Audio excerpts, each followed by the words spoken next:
2020년 11월 10일 화요일 큐티 생명의 삶 오늘의 본문 데살로니가 후서 1장 1절부터 12절까지 말씀입니다.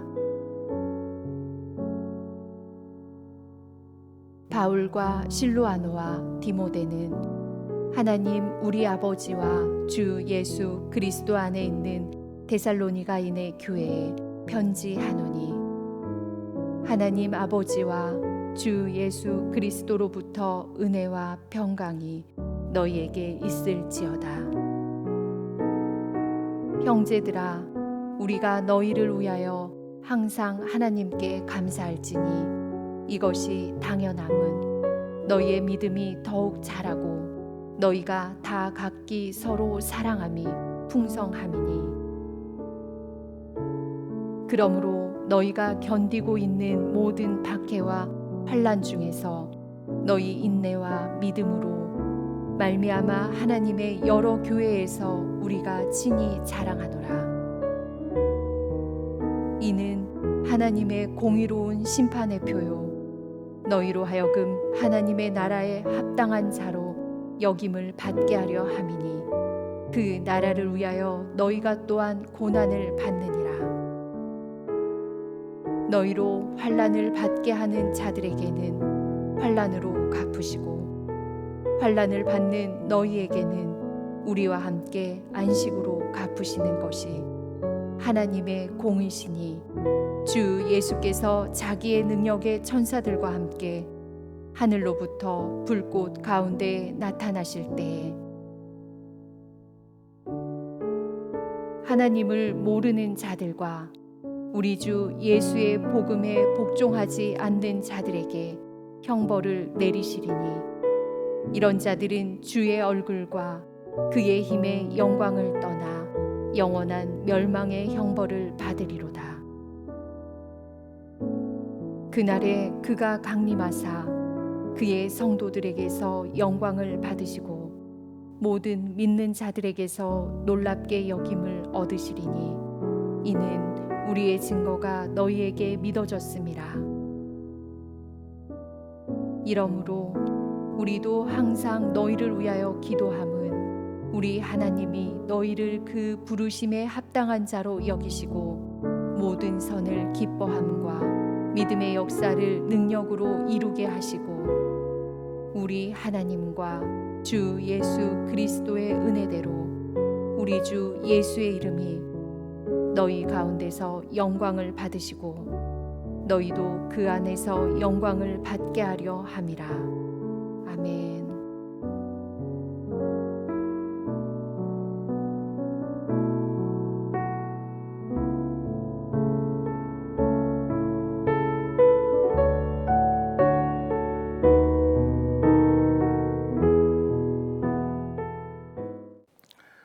저희 어렸을 때 실전화 놀이라는 것을 했습니다.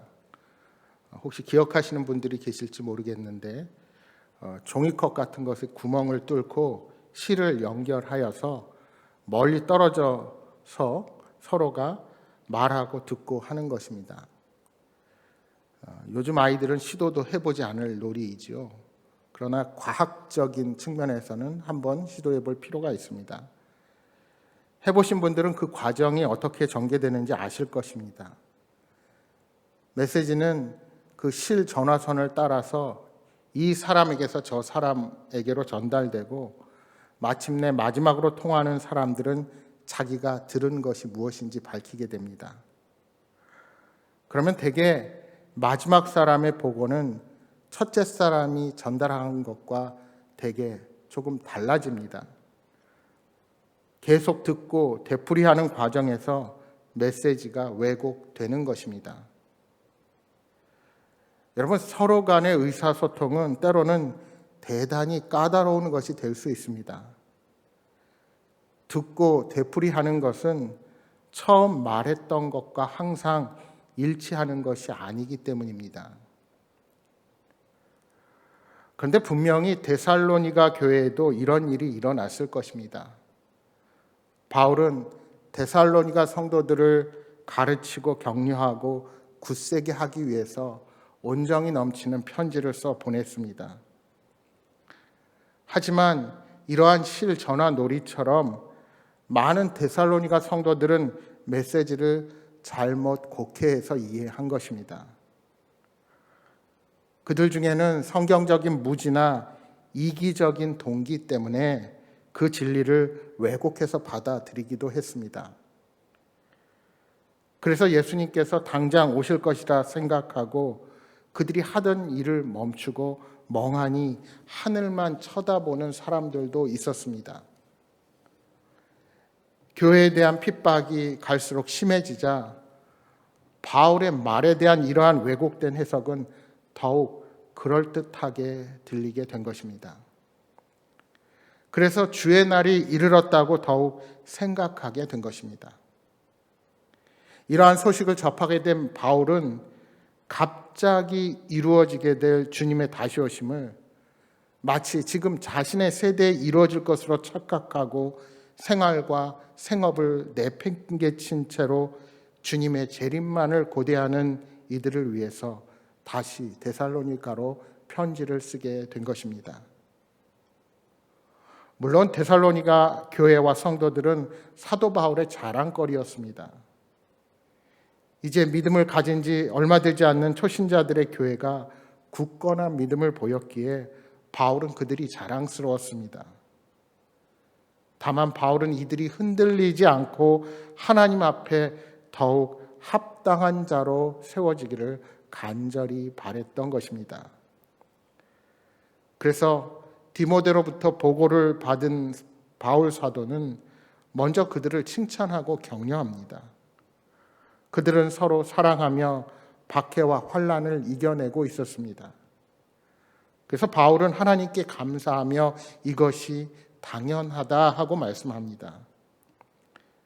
여기 3절 말씀에 감사할지니 할 때 이 할지니에 해당하는 원어적 의미는 뭐뭐할 의무를 가지고 있다라는 뜻을 가지고 있습니다. 그러니까 바울은 데살로니가 성도들로 인해서 하나님께 감사할 의무를 지고 있었습니다. 하나님이 주신 은혜로 신앙이 성장하고 서로 사랑하고 인내로 환난을 이겨내고 있는데 하나님께 감사하지 않으면 그것은 하나님의 은혜를 모르는 자이기 때문입니다. 신학자 톰 라이트가 이런 말을 했습니다. 하나님이 주신 선물인 은혜를 가르쳐 주는 것이 절반이고 선물에 대한 감사를 표현하는 것이 나머지 절반이다. 은혜가 감사로 이어지지 않으면 굳은 마음을 부드럽게 만들지 못한다 라고 말했습니다. 은혜를 받기만 하고 당연한 것으로 알면 우리의 마음이 굳어진다는 것입니다. 따라서 우리의 은혜는 감사로 이어져야 합니다. 당연히 감사해야 마음이 부드러지고 더 많은 은혜를 받게 된다는 것입니다. 바울은 무엇보다 데살로니가 성도들이 자신들의 믿음 때문에 고난을 받았다는 사실로 인하여 더욱 감사하고 있습니다. 여러분, 고난은 신자와 불신자를 구분하는 기준이기도 합니다. 왜냐하면 하나님의 자녀들은 고난 속에서 더욱 하나님의 자녀다운 모습으로 빚어지고 더욱 하나님 나라에 합당한 자들로 변화되기 때문입니다. 반면 믿음이 없는 자들은 고난이 오면 하나님을 원망하며 하나님의 뜻을 더욱 거역하면서 하나님과 멀어지게 됩니다. 따라서 환난과 핍박 그리고 온갖 종류의 고통은 과연 우리가 참된 믿음을 소유한 자인지 아닌지를 드러내고 가려내는 영적인 시험대가 되는 것입니다. 이런 이유에서 사도 바울은 데살로니가 성도들에게 모든 환난과 핍박의 상황을 성도답게 인내하도록 권면하고 있는 것입니다. 그렇다면 오늘날 우리 믿는 자들이 받아야 할 고난의 정체는 무엇일까요? 여러분, 우리는 우리의 고집과 우리 자아의 욕심으로 인해서 당하는 곤란한 상황을 고난이라고 말하면 안 됩니다. 내가 곤란한 상황을 겪은 것이 다 고난은 아닙니다. 더군다나 우리가 과거처럼 그리스도를 믿는다는 이유로 박해를 받지는 않습니다. 하지만 여전히 우리에게는 하나님 나라를 위해 기꺼이 헌신할 때 받게 되는 고난들이 있기 마련입니다. 우리가 공동체와 이웃을 사랑하기 위해 감수해야 하는 희생, 그 사람들을 하나님께 인도하기 위해서 치러야 하는 불이익이 바로 우리들의 고난일 수 있는 것입니다. 여러분, 우리는 희생과 헌신을 피하기에 급급한 사람들이 아니라 끝까지 인내로 견딜 수 있는 믿음의 사람들이 되어야 합니다.